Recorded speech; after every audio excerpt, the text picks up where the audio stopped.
ever. The one that killed my soul completely and made me wonder what LCK is supposed to be right now was when Damwon was doing that stupid ass shit where they were almost like intentionally feeding by changing all the lanes. So like Canyon was the mid laner, and they still beat fucking Chovy's team. That was like, what even is this league anymore? That dude, if Riot can ban you for going 0-10 in a game, their whole team should have been competitive ruling for fucking 2 weeks for that. That was a disgrace. What the fuck? But they won the game, I guess, so I can't complain. Like, what the fuck? What I don't understand about Damwon is why they can't get any other like backup AD carries or supports. They did get a backup AD carry now, Rahel. Yeah, but here's the thing. If you're Damwon, this is what makes no sense about Korean GMing. Why aren't you out there like trying to buy Gumayushi or Teddy or anybody, somebody with a pulse or like a different support, especially because Beryl was the one who actually kind of threw that series that they play against T1.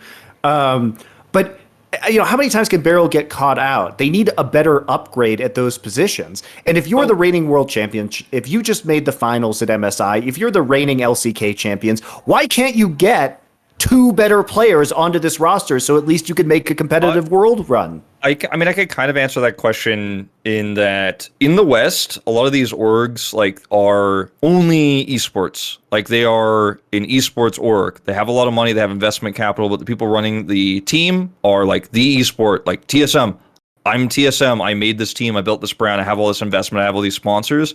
Whereas a team like Damwon Kia or KT Rolster, for example, is like KT is the org. It's a telecom company. The team is just like this one tiny part of them. They've got a baseball team. They've got a soccer team. They have a basketball team, etc. And this is just like one tiny part of them. So if their LoL team is not doing that well in a franchise spot where they're not even, there's no chance they're going to get relegated, and they're still guaranteed to be seen by, 18 best of threes a season because that's the format. Like, for a lot of these teams, I think the argument is like, well, I'm not just going to suddenly go, well, let me just pull out a couple $100,000 to buy this player or make a trade right now, because they're like, let's see how it goes, see viewership, let's make a budget for next year. Like, they are just a part of the family, right, for these teams. So a lot of teams, it's not like, where TSM might just be like, it's fucked, we gotta spend $1 million, it doesn't matter, we have to fix this, our reputation is going down, like, this is all we are, this is it. Whereas KT is like, we're not doing so great right now. We were a legendary LCK team, but maybe we'll bounce back in a few years. We had the best KBO team this season. So, whatever. Like, I think that argument, people don't always realize that the way esports works in the West, where you just go, buy it, sell, buy. It doesn't really happen like that. Here, it's a lot slower. And the reason why T1 is willing to do it is because they're controlled by an American entity that actually cares about esports right now. By the way, guys. Yes. So T1 now is not the same T1 that existed a few years ago because they're owned by Comcast now. Yeah.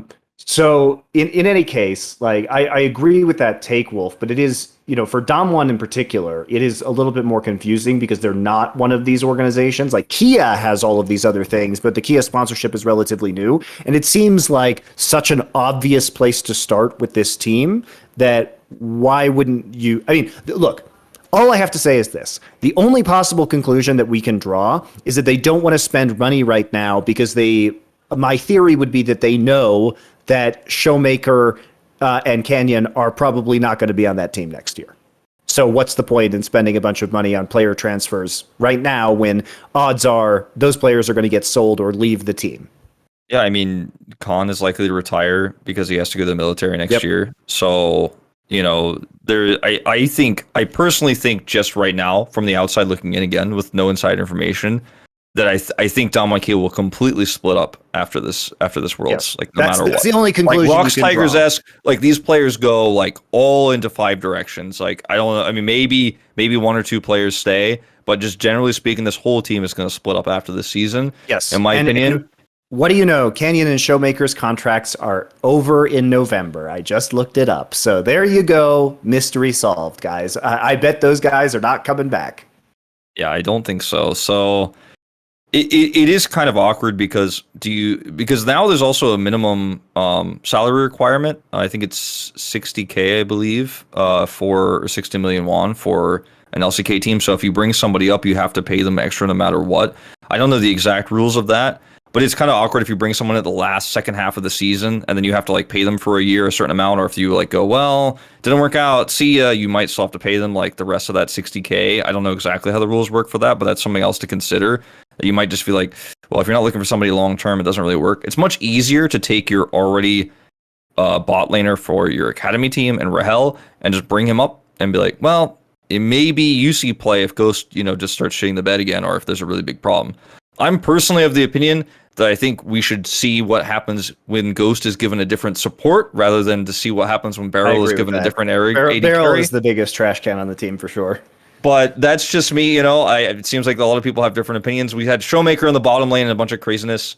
My camera's going out of focus. We had a bunch of craziness all year, or all beginning of the season, rather, I should say, around this, trying to figure out how to fix the bottom lane for Beryl, when I think the reality should have been how to fix the bottom lane for Ghost, and maybe Beryl should have been taking the brunt of that. But it's hard. How many support players can you actually pull into this team that are going to be world class? It's not an easy problem to fix. I think a lot of people watching Damwon Kia just go, Beryl's a problem.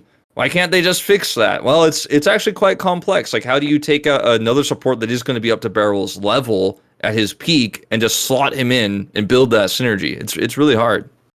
I also, the thing is, when you say that point, because I never considered that actually, I wonder how that does work with the minimum salary. Because the problem is, if it is just that you only get paid for that section, like, it would sort of make sense, because it would be unfair if you're the starter and you just get like your total amount for the split, and then you get subbed out like 2 weeks in and the other guy gets like a lower amount, but he's doing your job. At the same time though, it would be gangster as fuck, because if they did it pro rata, Wolf, that means technically with how many games you play in LCK, you could get subbed in, be the worst player ever in LCK, and then they just pay you like 1.5k for that game. Like, ooh, that was a fucking. This is something I'm going to explore actually this week, because I do want to know how this works, and I don't know if anyone will give me the answers, but I would like to know, because we do have a system in the LCK which is quite unique to the LCK, where every 2 weeks you can change your players between academy and LCK basically, and it's very new. It used to be you can only do it right before round 2 and then right before playoffs. Now you can do it every 2 weeks. And also during those 2 weeks, the Challengers team has the opportunity to fire a player. For example, like Damwon Kia fired a player, Cal, as their like backup support player for Challengers. He just got fired, like that was announced today. And so I don't know how this works. If you can constantly move players between both, how does that work for their salaries? How does the minimum salary for the Challengers team then get pushed into regular? I don't know. So I'm going to be trying to dig deeper and find some answers on that, because I think that affects a lot, right? It affects how much movement we are seeing in the LCK right now, and it affects the ability to hire new players. And maybe it actually discourages trading, because we're not seeing any trades right now in the LCK whatsoever at all. So I think like we're going to look under the microscope a little bit at this to like maybe get some clues as to why we are seeing so few changes. Because buying a player goes back to the issue I said, like most of these teams do budget by the year, and they don't really go, we got to throw the bag, we got to save the season, because it's so small to them. But in terms of like small decisions, like how do you replace Ghost, how do you replace Beryl, and where do you move these players, it becomes a little bit more complicated. To be fair, they didn't buy Sword Art for 6 million though, so they're not that bad yet, guys. They're not. Listen, there's not panic stations quite yet. Okay.